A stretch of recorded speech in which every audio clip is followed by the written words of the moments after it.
Hey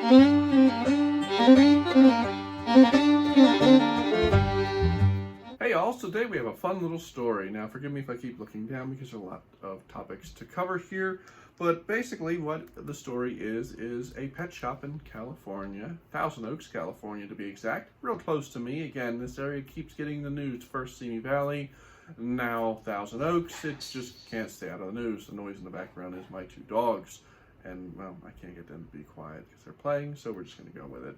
So, anyway, the Shelter Hope Pet Shop in Thousand Oaks, California, has decided to add a new question to their adoption form. The question is, where do you stand on gun control? I'm not quite sure what that has to do with adopting a dog or a cat or something like that, but I mean, I'm sure they have their reasons. But they've added that, and what happens is if you're someone who answers that you support gun control and red flag laws and you think those nasty assault weapons need to be pulled off the market, they'll continue to work with you. But if you go the other way, if you come forward and be like, hey, no, I believe in the right to bear arms, I believe in, Americans to have personal freedom, they promptly show you the door. They've gone as far to say that they will not deal with NRA members, and if you lie about being in the NRA, that they will sue you for fraud if you somehow manage to adopt one of their animals, and afterwards they find out you're NRA, you support, the right to bear arms, then you will be sued. Not sure how they're going to do that. I did actually reach out to the pet shop, hoping to get some kind of, basically explanation. I was going to try and set up an interview. They did not return my call, so unfortunately that did not happen. I'm assuming right now they're probably getting quite a lot of calls of people interested. The media has covered it, and the media has done an amazing job of covering it, but at the same time still pushing gun control. Usually what they'll do is they'll give the brief story about it and then bring up all the recent shootings, because somehow, once again, that has something to do with a pet shop. So yes, it's quite an interesting turn of events. Basically, what's ended up happening from the sounds of it is, and this woman, Kim Still, the owner of the shop, was quoted saying that they've already had right-leaning and Republican backers basically come out and say that they're going to pull funding. And I keep saying pet shop, and you might wonder why they have funding. Basically, from what I can understand, it's called the Shelter Hope Pet Shop, and I think they're kind of masquerading as a shelter. I only say that because if you go read some of the reviews, they talk about people thinking they're walking in to adopt a pet, a shelter pet, somewhere where you'd probably cover, some basic fees and, the shots and all that. And instead, people were getting charged $500 and up to adopt these dogs, which, as someone who's a recent owner, I hate owner because, they're, basically family at this point, family that can't stop peeing in the house, my last video. To me, I don't really put too much emphasis on the price of the dogs, but, $500 is a good chunk of change for a dog. If that's really what they're charging, again, I wasn't able to get any real information because they didn't pick up the phone.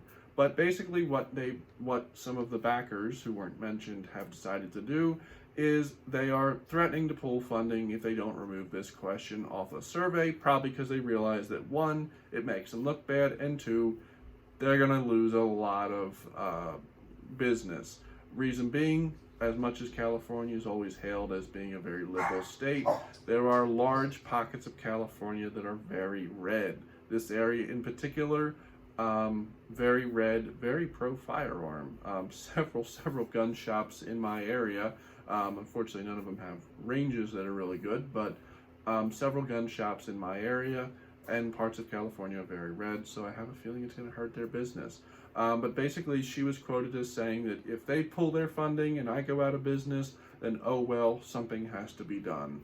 So basically, this woman has decided to put politics in front of both her livelihood, the people that work there or volunteer there, I'm sure some are working there for money, their livelihood, and most importantly, the dogs. And I say that because, clearly this woman doesn't seem to care that much, so I don't put much effort in what she does. But I do feel bad for the dogs. I do feel bad for the dogs and cats Hello, Cooper. My Cooper has just come here and he's knocked the camera, but so far so good.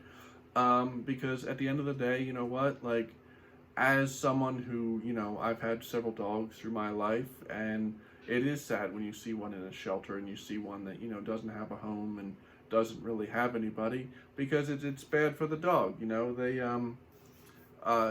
like companionship, and that's why they're, a man's best friend. So I really feel bad for the pets that are there that now probably will have a much harder time getting adopted because, basically a large portion of the population is now basically not welcome at the shop.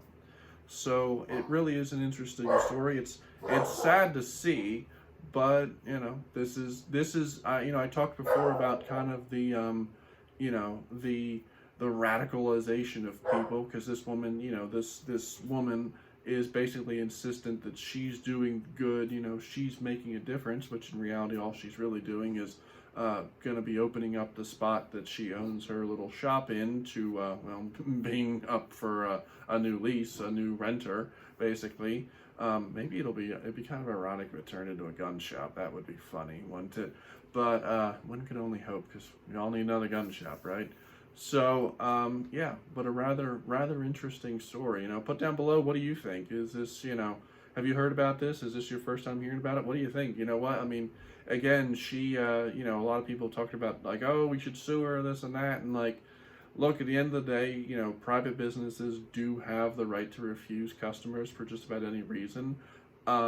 Discrimination-wise, I'm sure if it was, one of the more left-leaning type, groups of people, it would probably be a little bit more likely to be discrimination, but nobody cares about the gun owner in this country.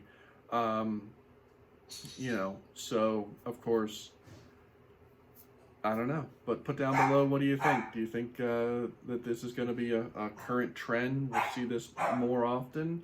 Or is this just going to be, once and done, and this lady's going to be out of business in 2 months? But put down below and have a good day.